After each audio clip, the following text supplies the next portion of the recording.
चलिए बच्चों, अब हम हमारा नेक्स्ट कॉन्सेप्ट पढ़ते हैं which is Newton's law of cooling. आप जानते हैं कि जब हम हॉट वाटर या हॉट कप ऑफ टी को टेबल पर रख दें तो वह कुछ देर के बाद कूल हो जाता है।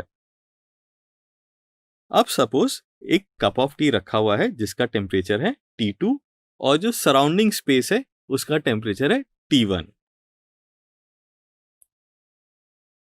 हमें पता है क्योंकि चाय गर्म है तो हम कह सकते हैं T2 will be greater than T1, that is surrounding के टेम्परेचर से चाय का टेम्परेचर ज्यादा होगा।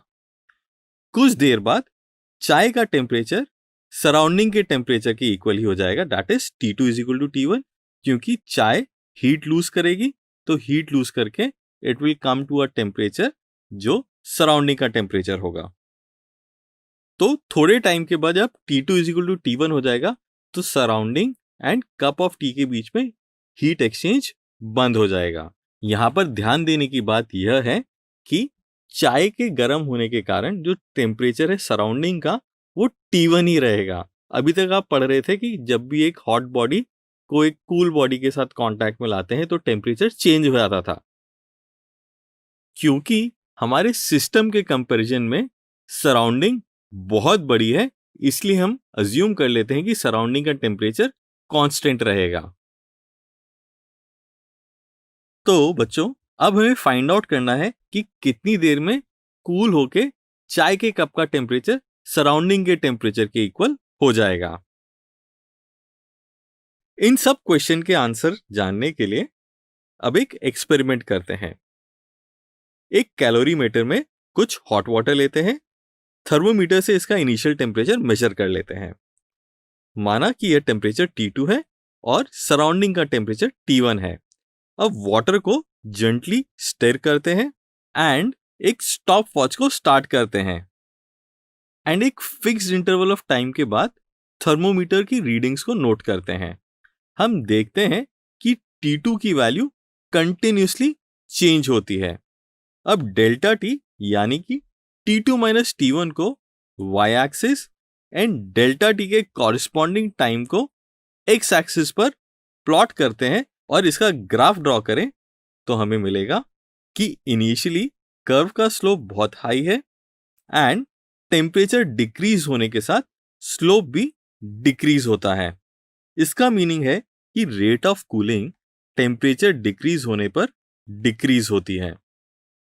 अब यदि किसी बॉडी का मास m and specific heat capacity S हो एंड इसका टेम्परेचर T2 और सराउंडिंग का टेम्परेचर T1 हो तो इस बॉडी की rate of cooling temperature difference के डायरेक्टली प्रोपोर्शनल होती है।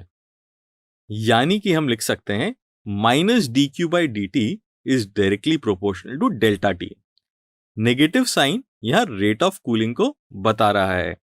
अब डेल्टा टी को हम T2 माइनस T1 लिख सकते हैं।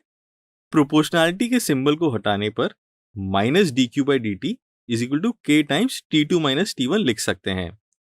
k यहां पर एक पॉजिटिव कांस्टेंट है जो कि बॉडी के सरफेस एरिया एंड नेचर पर डिपेंड करता है। इसे ही न्यूटन्स लॉ ऑफ कूलिंग कहते हैं and this law holds good only for small difference of temperature.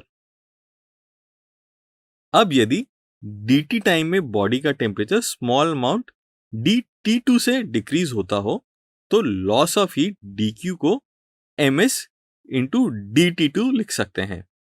अब इस इक्वेशन को टाइम के साथ डिफरेंशिएट करने पर rate of loss of heat हम लिख सकते हैं dq by dt is equal to ms dt2 by dt लिख सकते हैं। अब हमने थोड़ी देर पहले जो इक्वेशन 1 लिखी थी that is minus dq by dt is equal to k times T2 minus T1, इसमें से dq बाई dt की वैल्यू रख दें तो हमें मिलेगा dt2 by dt is equal to minus k upon ms into T2 minus T1। k upon ms एक constant है, इसे कैपिटल K लिख देते हैं and equation dt2 upon T2 minus T1 is equal to minus k dt को integrate करेंगे तो हमारे पास फाइनल इक्वेशन आ जाती है T2 is equal to T1 plus C e raise to the power minus KT। यहां पर C एक integration constant है एंड K की वैल्यू है, दैट इज कैपिटल K की वैल्यू है K अपॉन ms। इस इक्वेशन से हम एक पर्टिकुलर रेंज ऑफ टेम्परेचर के थ्रू किसी भी बॉडी का टाइम ऑफ कूलिंग कैलकुलेट कर सकते हैं। अब हम एक और एक्सपेरिमेंटल सेटअप के through Newton's law of cooling को वेरीफाई करते हैं। एक कॉपर कैलोरीमीटर में हॉट वाटर रखते हैं एंड इस कैलोरीमीटर को एक डबल वॉल्ड वेसल के अंदर रख देते हैं। इस डबल वॉल्ड वेसल में भी वाटर है एंड यह सराउंडिंग से हीट एक्सचेंज कर सकता है, इसलिए इसका टेम्परेचर सराउंडिंग के टेम्परेचर के इक्वल होगा।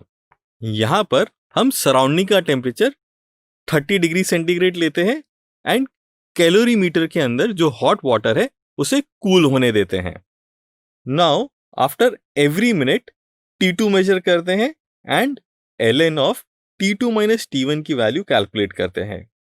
अब इस टेबल की हेल्प से ln of T2 minus T1 versus time के ग्राफ को प्लॉट करते हैं। यह ग्राफ एक स्ट्रेट लाइन होता है जिसकी स्लोप नेगेटिव है। इस लाइन की equation y is equal to mx plus c से कंपेयर करके हम लिख सकते हैं ln of T2 minus T1 is equal to minus KT plus c। इसे फर्दर सॉल्व करने पर हम लिख सकते हैं T2 is equal to T1 plus CE raise to the power minus KT। यह न्यूटन लॉ ऑफ कूलिंग की equation ही है। तो चलिए देखते हैं इस टॉपिक की समरी। इस टॉपिक में हमने सबसे पहले पढ़ा 3 modes of heat transfer, that is conduction, convection and radiation, और उसकी प्रॉपर्टीज के बारे में पढ़ा। फिर हमने rate of heat flow through a bar of length L and uniform cross section A पढ़ा कि कैसे उसमें हीट फ्लो निकाल सकते हैं। नेक्स्ट हमने वीन्स डिस्प्लेसमेंट लॉ के बारे में पढ़ा, lambda m into T is equal to b. फिर हमने स्टीफन बोल्ट्जमैन लॉ पढ़ा, that is heat emitted per unit time. And last में हमने न्यूटन्स लॉ ऑफ कूलिंग के बारे में पढ़ा। अब आपको अपनी NCERT एंड अवंती वर्कबुक के इन क्वेश्चंस को सॉल्व करना है।